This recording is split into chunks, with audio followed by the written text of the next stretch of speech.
Government college tonic کے شعبہ اردو میں آپ کا خیر مقدم ہے۔ آج ہم میر تقی میر کی پہلی غزل کا مطالعہ کریں گے اور اس میں میر تقی میر کے کلام میں جو خوبیاں در آئی ہیں ان کو بھی اجاگر کرنے کی کوشش کریں گے۔ اس کی تشریح بیان کی جائے گی، میر تقی میر کی شاعری کا بیک گراؤنڈ، اس کا پس منظر اور میر تقی میر کے کلام کی جو خصوصیات ہیں وہ آپ سے ہم شیئر کریں گے۔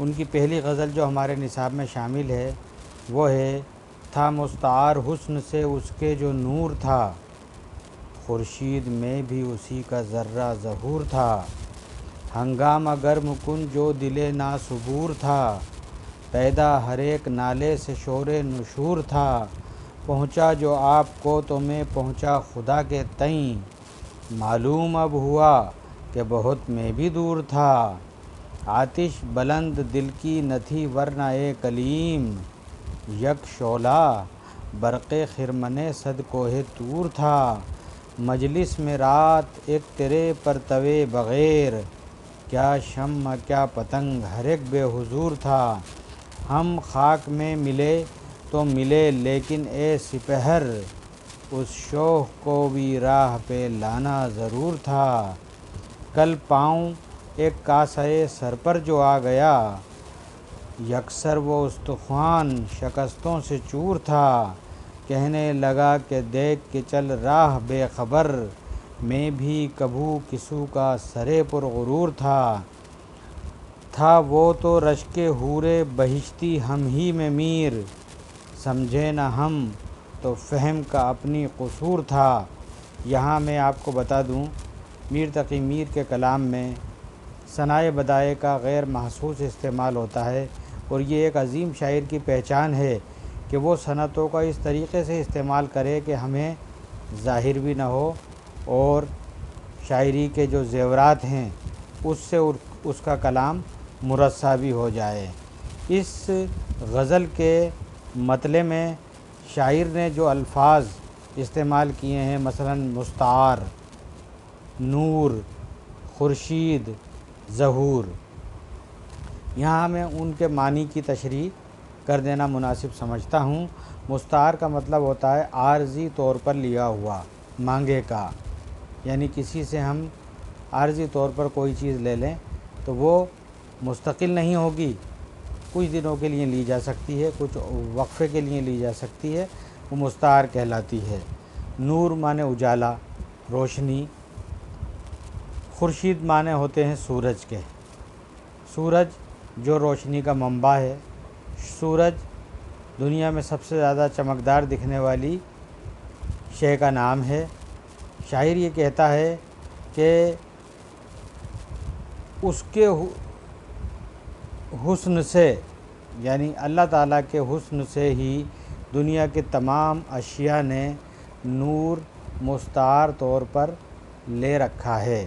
مثلا خورشید جو ہمیں اتنا چمکتا ہوا نظر آتا ہے، اس کی روشنی بھی ایک اللہ تعالیٰ کے حسن کا ذرہ برابر ظہور کا نتیجہ ہے، یعنی خدا کا نور کس قدر زیادہ ہوگا کہ سورج جیسی چمکدار چیز جس کو ہم اپنی ظاہری آنکھوں سے دیکھ بھی نہیں سکتے، وہ خدا کتنا چمکدار، کتنا نورانی اور کتنا نور کا منبع اور مرکز رہا ہوگا یا ہے۔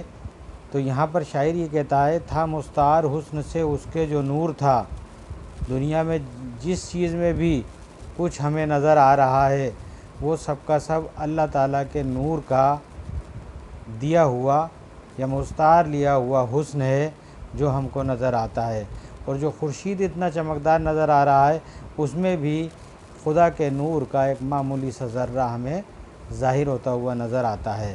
یہاں شاعر تصوف کی اصطلاح کا استعمال کیے بغیر شاعری میں یا اپنے کلام میں تصوف کے واردات کو بیان کرتا ہے، یعنی خدا ایک سمندر کی مانند ہے اور ہم کائنات کی ہر تخلیق اس کے ذرے یا اس کے قطرے کے برابر ہیں۔ تو یہاں پر سورج جو ہمیں سب سے بڑا نظر آتا ہے وہ بھی ایک معمولی حسن کا محتاج ہے۔ اللہ تعالیٰ کا جو ایک حسن کا معمولی سا ذرہ ہوگا وہ خورشید کو چمکانے کے لیے کافی ہے۔ تو یہاں پر ہر چیز خدا کے نور سے فیضیاب ہو رہی ہے۔ خدا وحدت الوجود ہے، یعنی ایک ہے لیکن کائنات کی ہر چیز میں وہ موجود ہے۔ یہی ہمیں اس شعر سے سبق سیکھنے کو ملتا ہے۔ چونکہ میر تقی میر کے والد تصوف کے بہت بڑے پیر تھے، مرشد تھے، اور ایک تصوف کا جو علم ہے وہ میر تقی میر کو ورثے میں ملا تھا، اس لیے تصوف کی واردات ان کے کلام میں ہمیں بخوبی دیکھی جا سکتی ہیں۔ دوسرے شعر میں شاعر یہ کہتا ہے، ہنگامہ گرم کن جو دل ناصبور تھا۔ دراصل یہ بھی مطلع ثانی ہے، یعنی دوسرا مطلع ہے، ہنگامہ گرم کن جو دل ناصبور تھا، پیدا ہر ایک نالے سے شور نشور تھا۔ اب یہاں پہ ہنگامہ مانے شور غل، گرم کن مانے گرم کرنے والا، یعنی اس کو چلانے والا، اس کو حرکت دینے والا، دل ناصبور یعنی بے قرار دل، تڑپتا ہوا دل، اور پیدا مانے ظاہر۔ اس کے علاوہ نالے ایک لفظ آیا اس میں، نالے سے مراد یہاں پہ فریاد ہے، رونا ہے، گڑ گڑانا ہے، گریہ و زاری ہے۔ شور نشور یعنی قیامت کا شور، ایسا شور جس کے سامنے سب کی آوازیں مدھم پڑ جاتی ہیں۔ قیامت کا شور ایسا ہوگا کہ ہم خود اپنی آواز کو بھی نہیں سن پائیں گے۔ تو یہاں پر یہ کہتا ہے کہ ہمارا جو بے قرار دل ہے وہ اس قسم کے ہنگامے پیدا کر رہا ہے کہ اس کے ظاہر ہونے سے اس کا ہر ایک نالہ قیامت کا سا شور برپا کرتا ہوا نظر آتا ہے۔ پیدا ہر ایک نالے سے شور نشور تھا، یعنی اس کی ایک ایک فریاد ایسی تھی کہ جیسے قیامت کا شور شروع ہو گیا ہو۔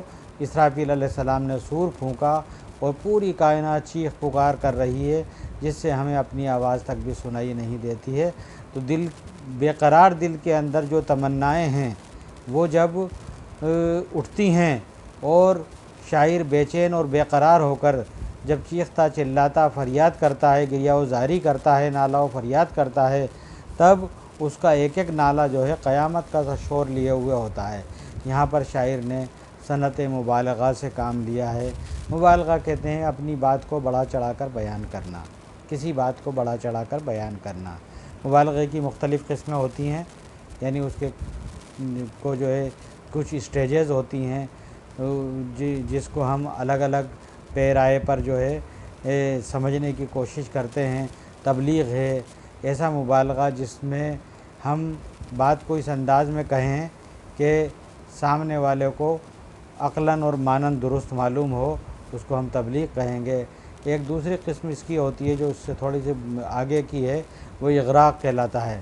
جو عقلاً تو درست معلوم ہوتا ہے، یعنی جو بات کہی جا رہی ہے وہ عقلاً تو درست معلوم ہو، لیکن فطرتاً یا عادتاً جو ہے ہم اس کو درست نہ مان سکتے ہوں، وہ اغراق کہلاتا ہے۔ ایک غلو ہوتا ہے جو نہ عقلاً ماننے میں آتا ہے نہ مانن ماننے میں آتا ہے۔ تو یہ مبالغے کی قسمیں ہیں۔ شاعری بغیر مبالغے کے ہوتی نہیں ہے۔ میر تقی میر نے بھی اپنے کلام میں مبالغے سے کام لیا ہے، اور اس انداز میں کام میں لیا ہے مبالغے کو کہ محسوس بھی نہیں ہوتا کہ وہ کوئی مبالغہ استعمال کر گئے ہیں۔ تو یہاں پر شاعر یہ کہتا ہے کہ ہنگامہ گرم کن جو دل ناصبور تھا، پیدا ہر ایک نالے سے شور نشور تھا۔ ہم کتنا بھی چلائیں، کتنی بھی فریاد کریں، لیکن ہماری آواز قیامت کے شور کو نہیں پہنچ سکے گی۔ لیکن شاعر یہ کہتا ہے کہ میں اپنے محبوب کی یاد میں یا اس کی طلب میں اس طریقے سے فریاد کرتا ہوں، میرا بے قرار دل اس طریقے سے فریاد کرتا ہے، نالہ کرتا ہے کہ جیسے اس کے ایک ایک نالے سے قیامت کا شور برپا ہو رہا ہو۔ آگے والا شعر میں شاعر کہتا ہے، پہنچا جو آپ کو تو میں پہنچا تہیں، پہنچا جو آپ کو تو میں پہنچا خدا کے تئیں، معلوم اب ہوا کہ بہت میں بھی دور تھا۔ اس میں ایک وَنَحْنُ أَقْرَبُ إِلَيْهِ مِنْ حَبْلِ الْوَرِيدِ، اور ہم اپنے بندے کی شاہ رگ سے بھی زیادہ قریب ہیں۔ اس بات کو انہوں نے اپنے اس شعر میں پیش کیا ہے۔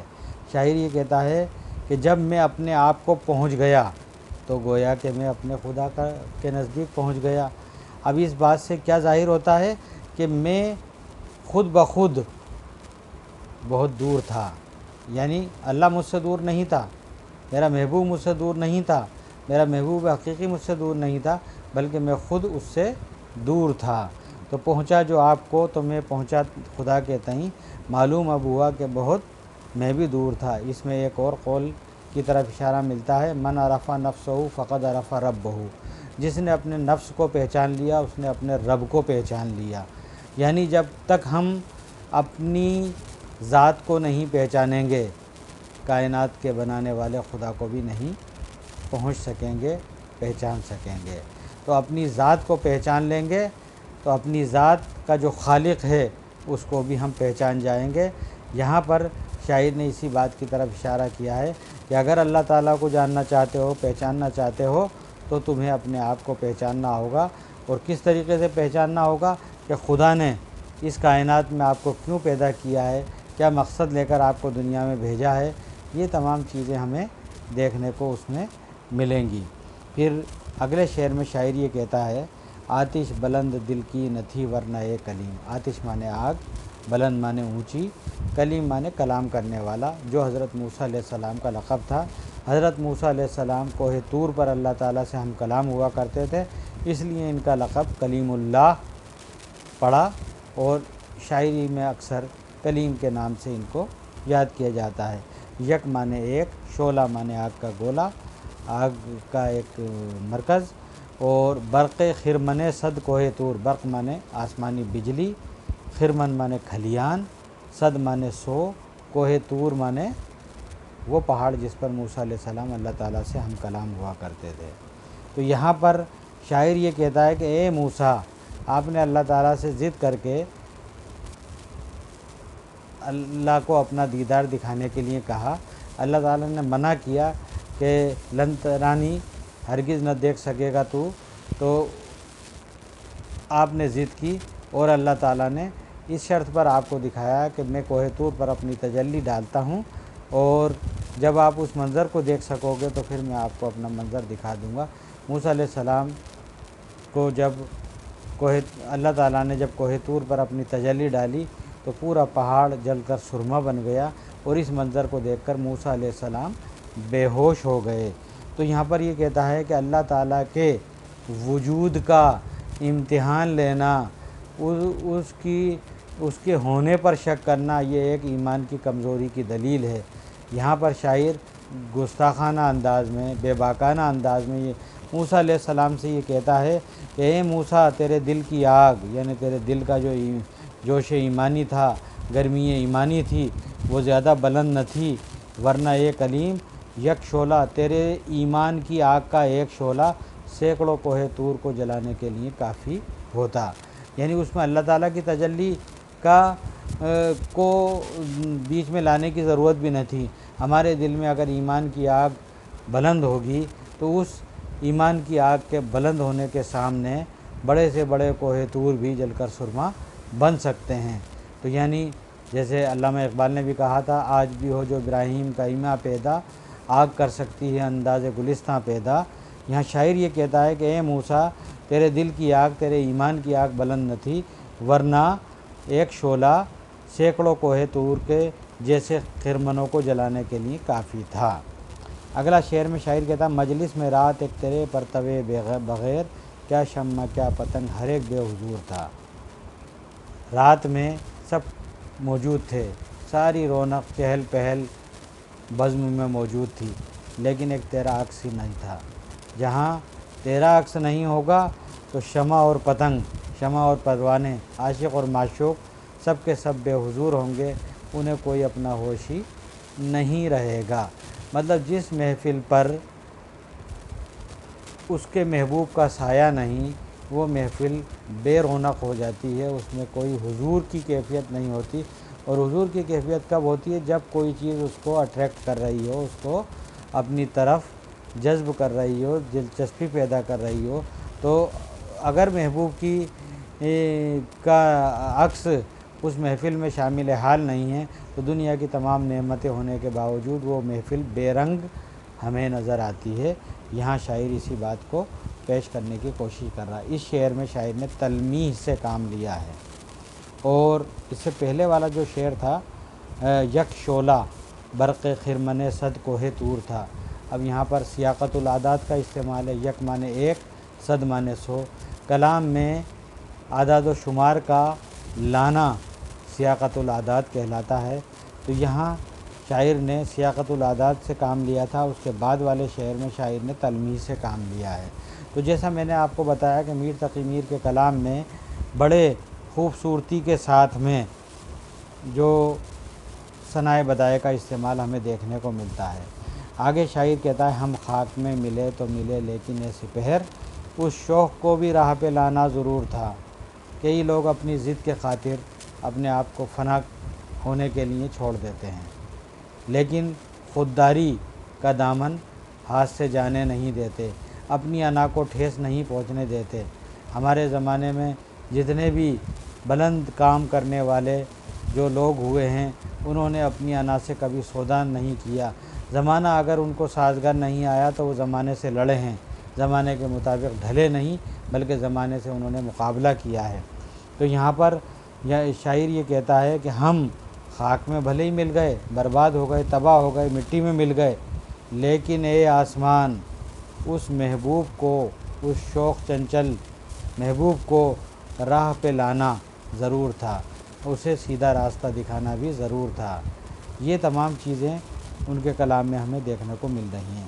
اب یہ ایک قطع بند اشعار ہیں، 2 شعروں میں اپنی بات کو پورا کہا ہے۔ قطع بند شعر اس کو کہتے ہیں جب شاعر 2 مصروں میں جب کوئی بات 2 مصروں میں ادا نہ ہو سکے، 2 سے زیادہ مصروں میں ادا کی جائے تو اسے قطع بند اشعار کہا جاتا ہے۔ میر تقی میر کا یہ بہت مشہور قطع ہے، کل پاؤں ایک کاسہ سر پر جو آ گیا، اس یکسر وہ استخوان شکستوں سے چور تھا، کہنے لگا کہ دیکھ کے چل راہ بے خبر، میں بھی کبھو کسو کا سرے پر غرور تھا۔ شاعر نے ایک تصویر کھینچی ہے، شاعر مستی کے عالم میں کسی راستے سے گزر رہا ہے، اچانک اس کا پاؤں ایک کھوپڑی کے ڈھانچے سے، انسانی کھوپڑی کے ڈھانچے سے، انسانی کنکال میں جو کھوپڑی کا حصہ ہوتا ہے اس ڈھانچے سے ٹکرایا، اور وہ کھوپڑی کا جو پیالہ تھا، وہ جو ہڈی تھی، وہ ایک سرے سے چور چور تھی، یعنی وہ مکمل طور پر بکھری پڑی تھی۔ جیسے ہی اس پر پاؤں پڑا تو ہڈیاں بکھرنے لگی تھیں، ادھر ادھر ہڈیاں نکلنے لگیں۔ تو یہاں پر یہ کہتا ہے آگے، کہنے لگا کہ دیکھ کے چل راہ بے خبر، اس کنکال میں سے آواز آتی ہے کہ اے بے خبر، اے غافل انسان، دیکھ کے راستہ چل، میں کبھی کسی زمانے میں پرغرور سر ہوا کرتا تھا، گھمنڈ سے بھرا ہوا سر ہوا کرتا تھا۔ مثلاً شاعر نے یہاں یہ نہیں کیا کہ گھمنڈ کا سر نیچا ہوتا ہے، گھمنڈ کو ٹھکرایا جاتا ہے، مرنے کے بعد اس کا یہ انجام ہوتا ہے۔ شاعر نے بڑے خوبصورتی اس کے ساتھ میں، بڑے شاعرانہ انداز میں یہ بات کہہ دی کہ اے بے خبر، تو آج راستہ دیکھ کر چل، کل تیرا بھی انجام یہی ہو سکتا ہے، کیونکہ میں بھی کسی زمانے میں بڑے گھمنڈ سے بھرا ہوا سر ہوا کرتا تھا، آج میرا انجام یہ ہے کہ میں لوگوں کی ٹھوکروں میں ٹھکرایا جا رہا ہوں۔ تو اے غافل انسان، تو اپنے آپ کو ابھی سے غرور سے خالی کر لے، گھمنڈ کو جو ہے ترک کر دے، ورنہ تیرا انجام بھی یہی ہوگا کہ تیرے سر کو لوگ ٹھوکریں مار کر آگے بڑھیں گے۔ اگلے شعر میں جو مقطع ہے اس میں شاعر بڑی خوبصورت بات کہتا ہے، تھا وہ تو رشک حور بہشتی ہمیں میں میر، سمجھے نہ ہم تو فہم کا اپنی قصور تھا۔ اب یہاں پر کچھ لفظ ہیں، رشک حور بہشتی، جنت کی حور کو بھی شرمانے والا، جنت میں ہر چیز پرفیکٹ ہوگی، نہایت خوبصورت۔ علامہ اقبال نے جنت کو ایک مصرعے میں کہا ہے، ایک ترکیب میں کہا ہے، بلکہ وہ ترکیب یہ ہے کہ خاتم آرزوئے دیدہ و گوش، ہماری آنکھوں اور ہمارے کانوں کی آرزوؤں کو ختم کر دینے والا، یعنی وہاں پر ایسے خوبصورت مناظر ہوں گے کہ ان کو دیکھنے کے بعد پھر کسی منظر کو دیکھنے کی خواہش ہی نہیں رہے گی۔ ایسی